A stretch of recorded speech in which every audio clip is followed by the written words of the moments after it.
बोलो सच्चिदानंद भगवान की जय।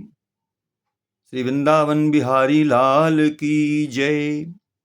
आइए हम एकादशी में बहुत ही उत्तम बरूथनी एकादशी है।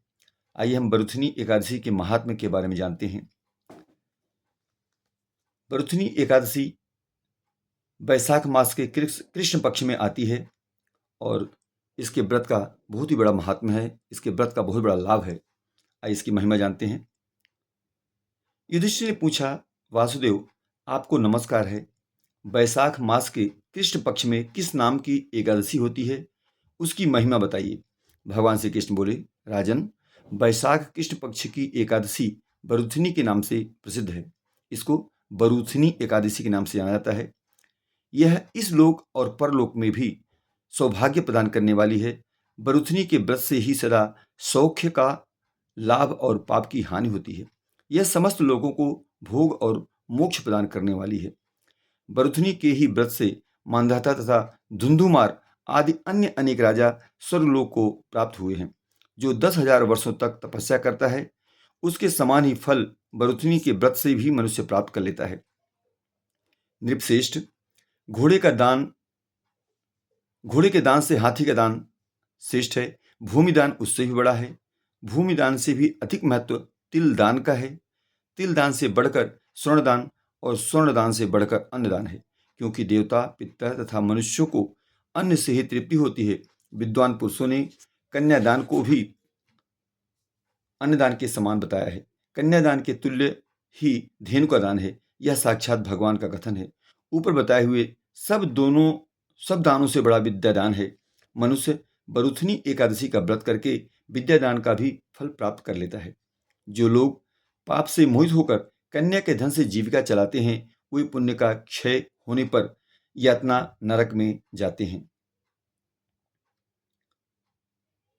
अतः सर्वथा प्रयत्न करके कन्या के धन से बचना चाहिए। उसे अपने काम में नहीं लाना चाहिए।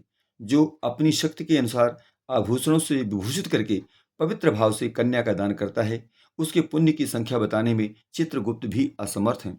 बरूथनी एकादशी करके भी मनुष्य उसी के समान फल प्राप्त करता है। व्रत करने वाला वैष्णव पुरुष दशमी तिथि को कांस, उड़द, मसूर, चना, कोदो, शाक, मधु, दूसरे का अन्न, 2 बार भोजन तथा मैथुन, इन 10 वस्तुओं का परित्याग कर दे।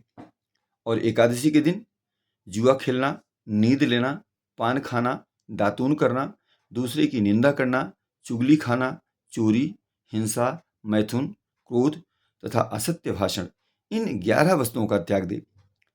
द्वादशी को कांस, उड़द, शराब, मधु, तेल, पत्तों से वार्तालाप, व्यायाम, प्रदेश गमन, 2 बार भोजन, मैथुन, बैल की पीठ पर सवारी और मसूर, इन 12 वस्तुओं का त्याग करें।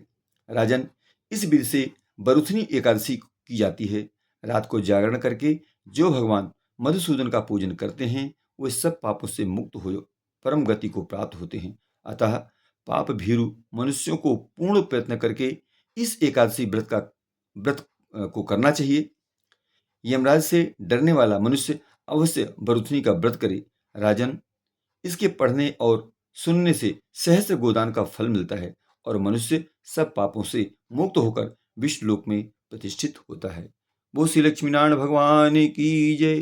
श्री वृंदावन बिहारी लाल की जय। एकादशी महारानी की जय।